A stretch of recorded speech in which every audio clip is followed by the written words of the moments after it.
So, Pete, thank you once again for receiving us here. I would like to start by asking you, because we are in the beginning of 2024. I would like to ask you an overview about what was 2023 in your perspective as a bank. It was I would say tough, but you probably will say challenging year for the bank itself, and we are going to talk a little bit more about that in particular. But looking at the financial market in Mozambique, it was a challenging year concerning the central bank, several measures that they had concerning to the financial system. So I would like to ask you an opinion about all of this that we had in 2023 in your perspective as FNB. Yeah, thank you. It's a great pleasure having you here again, and nice to see you. Thank you for taking the time out. 2023, it wasn't tough or challenging. It was tough and challenging. Okay, both. Okay. It was both. I think there were a couple of unexpecteds. At the beginning of 2023, we were looking forward at a good, stable year, yes, where the banking sector could grow, the economy could grow. And really, ultimately, when you look at it, what is a bank's job? It is to literally facilitate the transfer of funds from one side of the economy to the other. So it really is the hub of the economic engine. And I think people sometimes forget that is really the function of a bank. It's a utility. So what hit us this year that was unexpected? Well, for a start, I think everyone's aware of the cash reserve ratio increases that happened this year. That immediately hits the profitability of a bank. Why does it do that? Because banks are still required to raise money on deposit.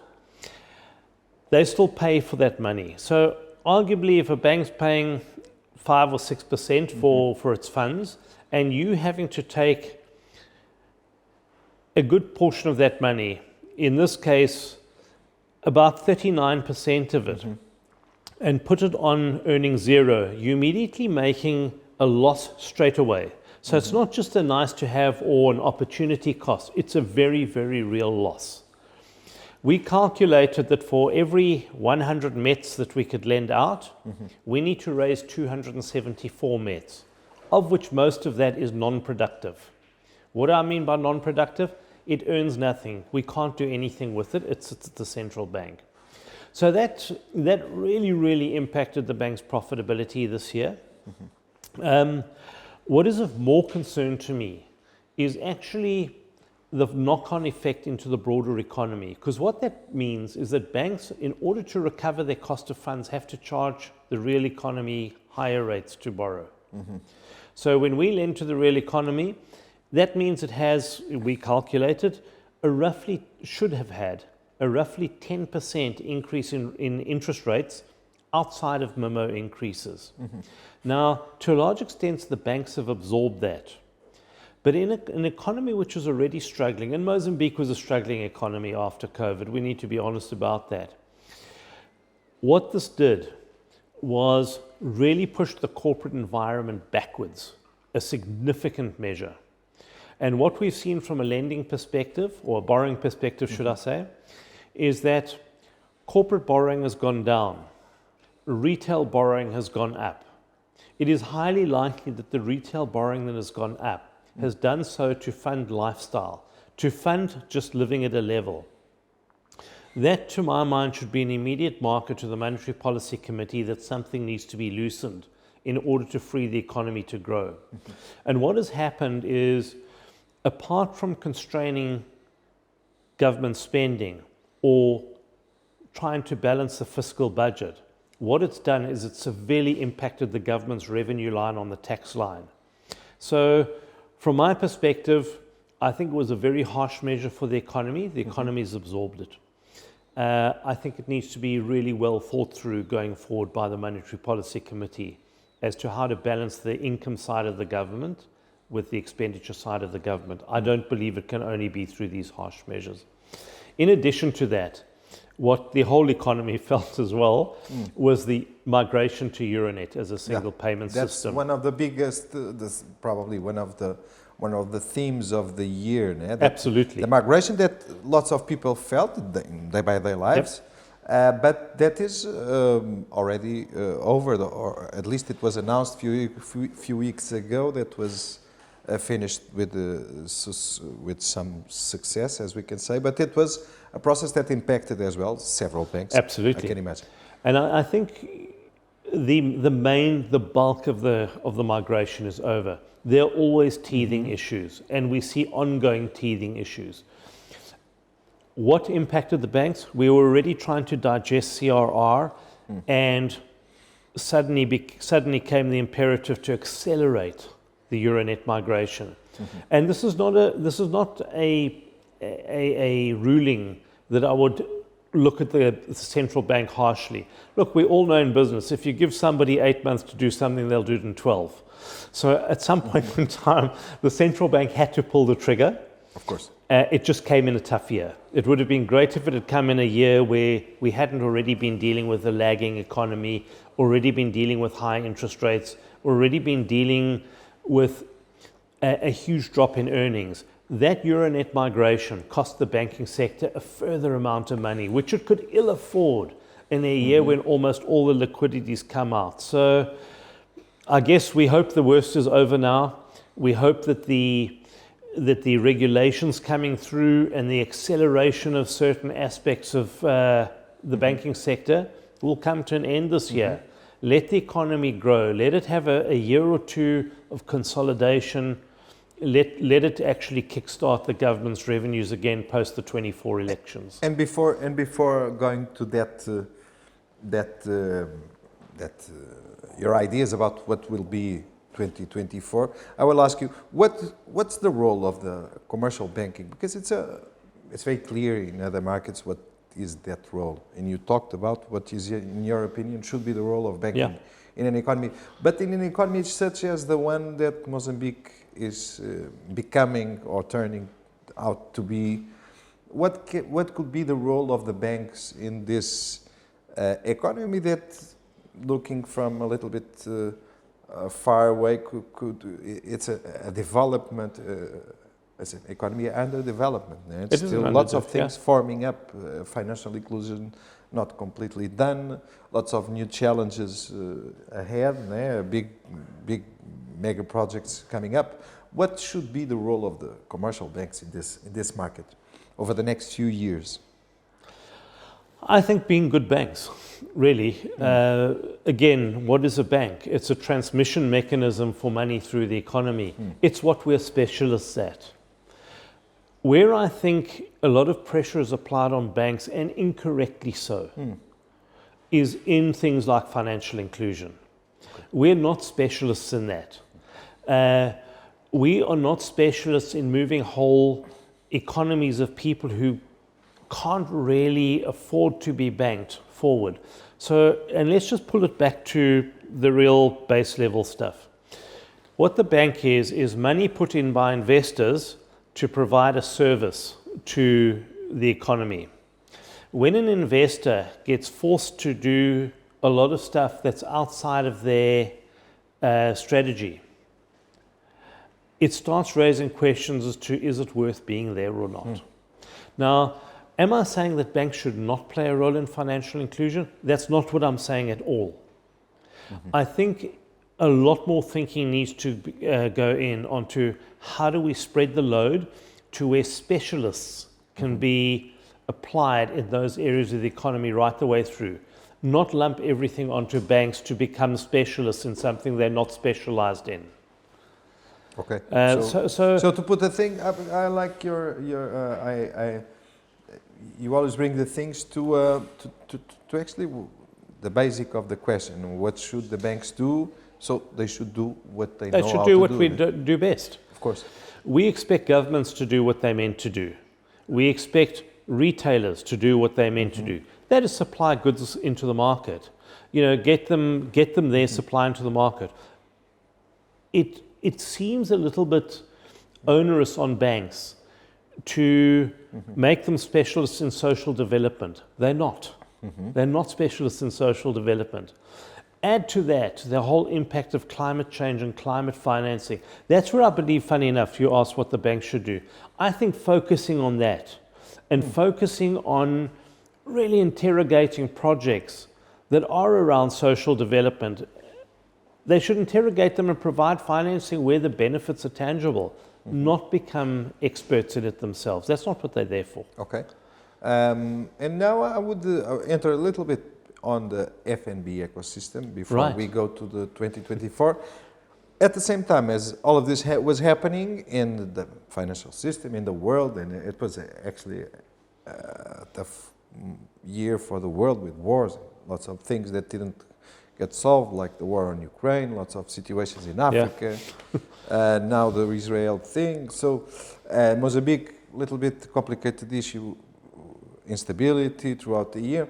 But focusing on FNB, at the same time, all of this was happening. You were doing some things that for a few years, and we talked this about last year, that was part of your strategy. New logo, digital, a new app that you launched, a new website, and some new services. So what does this mean? FNB, for example, if we look last year, our last year conversation, FNB today is more close to your project that you told me that you bring to the bank when you arrive to start a slow transformation and put the bank in a more fit position concerning the market where he is.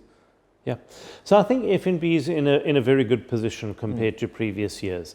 So you're absolutely right. We rolled out an app, and for my money, I think it's the best app in the market, but don't take my word, try it. We hope to be the safest bank within the next couple of years, where people can feel confident, they can come here, and assuming they don't compromise stuff, we should be a really, really safe institution. I think we are already, but we'll be even safer. We're also trying to optimize out on processes, optimize out on our human capital. Take our human capital to places they haven't been before, raise skills levels. So I'm very confident about the future of FNB in a year which we've had a lot thrown at us. We will arguably, the financial results aren't yet out, we should arguably still land up quite profitable. This is a departure from the past when even in the good years we were a loss-making bank. And that, I think, speaks to the footing that FNB is on at the moment. So I think we're looking good for the future. There's still a huge way to go. Don't get me wrong. We're not saying we've arrived. I think the energy is there, the passion's there, the synchronization of the leadership team and a lot of the teams below. It's there. I think we're in for a great 24 from a delivery perspective. It's going to be a tough year from a revenue perspective because of the measures that we've mentioned prior, that being the CRR, the high monetary policy rate. Obviously, we've got the presidential elections coming in. We know the economy slows through that. But these are times that companies and banks can sit back and actually reflect, build, and be better for the next period after 2024. But sometimes these times are function like a stress test to a structure. Ne? Yeah, absolutely. This happened to you because probably this year, in 3 years ago, would have more impact on the structures that you manage. Ne? Absolutely. Do you feel this like this or not? Absolutely. So I think with the structure we had 3 years ago, I'm not sure the bank would have survived, to be very honest with you. I think what we're doing now is we're surviving and surviving well. Not only that, what the stress test does is really focuses you on how to go forward, what to optimize, what to change. When we see clients, when we're in distress and a client goes in distress, it's very difficult to look at a client and try and understand their problems because you focused on your own. We've had a good year. It's been a positive year for us in spite of the challenges. And what we can now do is go, okay, fine, how do we help these people here? It's not about us anymore. It is a bit about us, but we can be more outward looking than we have been in the past. Okay, last year you told me about, I remember that we talked about a little bit about the gas and the big things, and you are always very prudent, it would be the word, and realistic as well, because I remember you saying that gas is of course very important, but Mozambique has to grow in other sectors like logistics, like infrastructure, like renewables. I remember we talked about this. Right. You maintain this opinion, of course, I can imagine, right? Absolutely. So I think that's a long-term issue. And we've seen it throughout Africa. We've seen it, in fact, the reliance on oil and gas is what is actually called the Dutch disease, because and it comes from the Dutch tulip time when the Dutch only exported tulips. They were a single monoline economy, and when the bottom fell out of the tulip market, the whole Dutch economy went bang. Whereas if you focus on the other sectors of the economy, the agriculture, the abundant natural resources Mozambique's got. I don't know of another country globally that is almost as well positioned to put in renewable energy. When we can focus on that as well as oil and gas, then I think we're in the right space. And okay, the oil side is going out of fashion. We all know Mozambique is well positioned as a transitional energy. LNG, the liquefied natural gas, is a transition energy. It's not as dirty a fossil fuel as proper crude oil. So I still maintain Mozambique is in a brilliant position to do really well, as long as the authorities do the right thing. Okay, there's an alignment in all parts.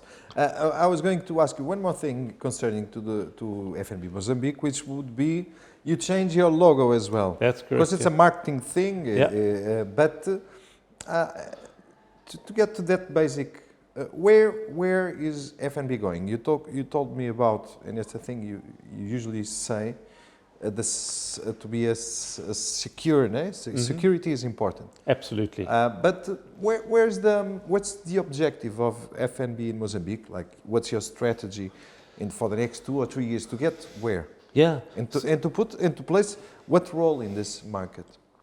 So I think we can play a bigger role than we are now. I think, as much as LNG is a transitional fuel, I think FNB can be a transitional bank.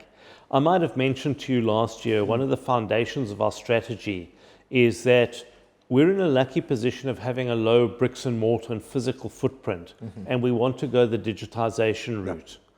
We're still on that journey.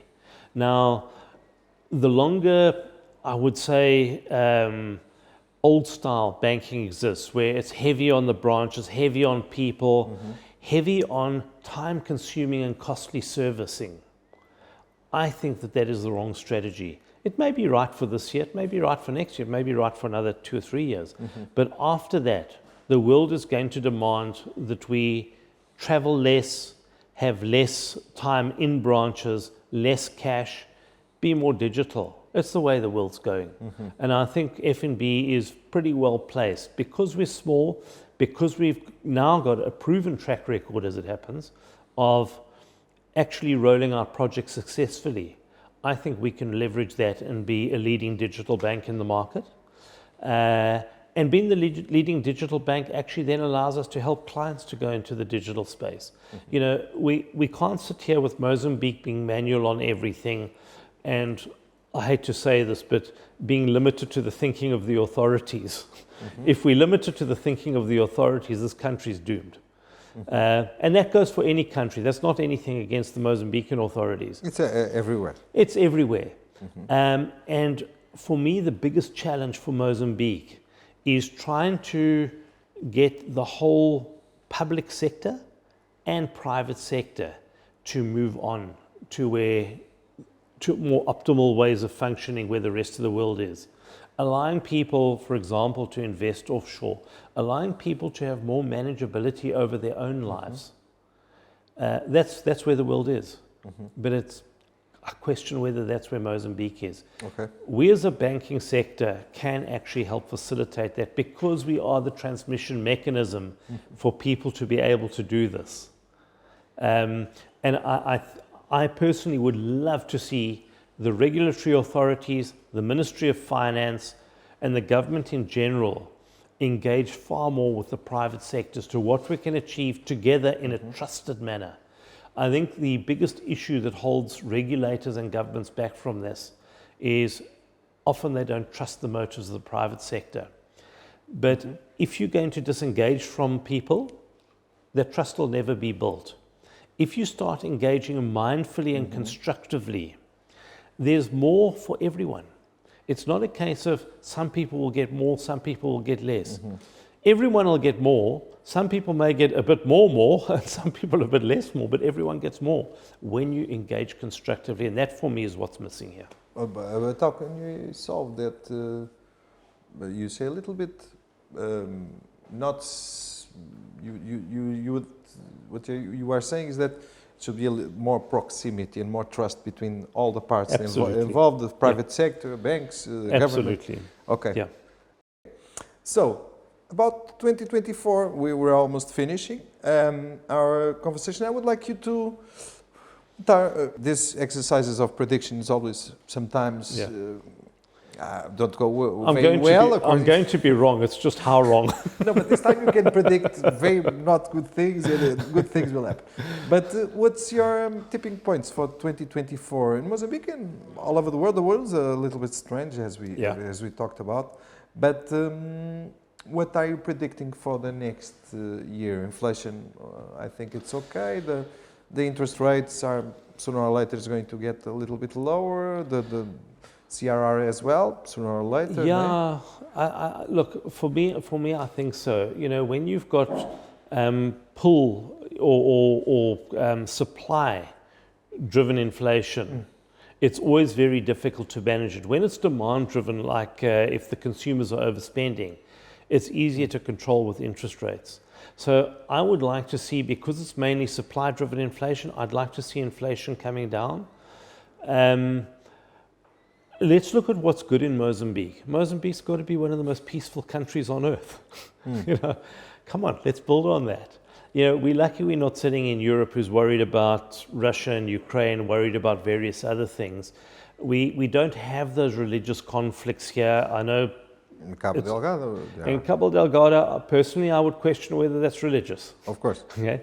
But you are saying in terms of social life. I'm talking in terms of social life. It's peaceful, of course. Yeah, I think Mozambique can be a better society by the end of it. Obviously, the presidential elections holds a huge amount of uncertainty. It's going to determine policy going forward. But I think, personally, there are a number of ministries in government which are actually really competent. Yeah. And we really need to take those ministries and try and figure out, A, how to roll it wider, but B, give those ministries proper influence. You know, where it's not dictated by voters, it's actually dictated by what's good for the country. Okay, and but that more in a political way, but in terms of growth, the predictions are good for the country for the next year? I personally don't see it, to be honest with you. Okay. I think it's going to be very low growth. I mean, I think if you take out oil and gas, and one should take out oil and gas. In fact, for my money, one should take out agriculture and oil and gas when one looks at GDP. Oil and gas is the single lever that pulls the money flowing in. How much of it flows into the general economy, as we talked about last year, I don't know. Why would I exclude agriculture? I would love to see our GDP being based on how much of that agriculture hits export markets. Okay. How do we actually bring in foreign currency to fund the foreign purchase needs of the economy? Usually we have growth numbers now for, and this year's like 5-6%. But it's all already with the money coming in from FLNG, some of that. Absolutely. And agriculture we're separating the agriculture. So familiar and the one that goes to exports. No? So agriculture had a good year last year. I think there was really good growth. It was good rains, good harvests, etc. But if you look at how much of that really benefited the country as a whole, apart from subsistence farming and bartering and trading, it wasn't a huge amount. And that is the type of thing we need to push for. Also last year, don't forget, we lost probably half of the sugar crop. We lost some big industries last year as a result of climate change. And the rest of the agriculture wasn't big enough to carry this forward. So I would love to see that develop. Tourism for Mozambique, gee, it should be the absolute hub of tourism around Southern Africa. It's still not. But it's not. You know, and there we start talking to if the government's going to spend roads, infrastructure, how do we encourage tourists to come across here and be safe and happy? I think the safe part is pretty well done. It's a safe country, generally. Yeah. But there are challenges when traveling. And I think it's this type of thing that needs to be sorted out. So I would love to see a more diversified GDP. I really would. Okay. It's a synonym of development, real Absolutely. development. One last question. Concerning exactly to this point that we are in COP28, we have lots of new issues on the table, the ESG situation, the ESG things coming up, the governance and everything. It's a question of all the world, different letters. In Mozambique, maybe in banking sector is more like the G, the governance. But the environmental, the green financing, everything. How should banking, this is a theme for the financial sector all over the world, but in Mozambique and especially with you, how do you see all of these things of the ESG, sustainability? How should the banks position themselves concerning these new themes that are of all of us, the global warming, the sustainability, the communities, the development, real development? You have been talking a little bit about that. No? Yeah, so I believe it's a great opportunity for the banks to actually get in and win over the hearts and minds of people. We know it has to head in that direction. Where we as FNB are lucky, probably luckier than most, is our parent group has done a lot of research and a lot of work and is really, really committed to what we call shared prosperity. Within shared prosperity is this ESG component. I think I might have mentioned last year, our CEO of FNB, his mantra is, we only grow if the community grows, and the community only grows if we grow. That means we need to take these environmental issues really, really seriously, because that's production. We need to take social issues really, really seriously. That's prosperity for everyone.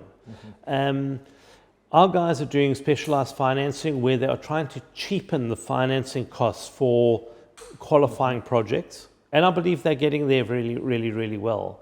But also what happens in the banking sector is where you've got, in our case, our parent group, they're in touch with consultants and people and experts all over the world.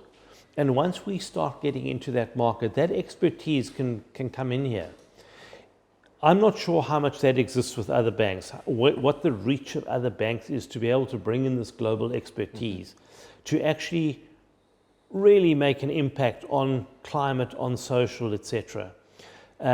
I personally really wish the abundant natural resources, I can't stop saying it, would be utilized. And from that perspective, we've got a great opportunity to actually change the lives of people, and for the banks to finance this. A lot of it gets given to offshore banks for reasons I don't entirely understand. But there again, a regulator, the ministry should say 60% local funded, 40% offshore funded. Or if you're going to come in as a big bank and profit, the expertise from the bigger international players needs to be handed back to the local players so that we also develop the skills. Otherwise, what happens?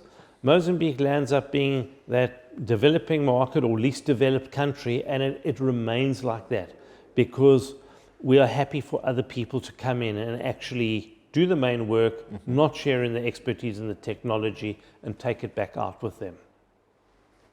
And that's a question for lots of companies, HR, Absolutely. Insurance companies, they all complain about the same, but we are also in the midway. I would like to thank you for our interview. I hope next year we will talk again. I'm sure we will. With a more promising year than it looks from here that we are predicting. So I hope in the end of the year we will be talking of an amazing year I hope for you, of course, and for Mozambique. Thank you. Yeah, I think, to me, one mustn't lose hope and walk out with the attitude it's going to be a bad year. It may not be a promising year from a revenue perspective, but you can make it promising in delivery of other things. There's always a positive to be gotten out of every single year, and we just need to position ourselves to be promising, positive, and get something out. And I think we will. What was the positive of 2023, by the way, for you? What do you think about this challenging and tough year? Or you said It was challenging and It was not challenging or tough. It was challenging and tough.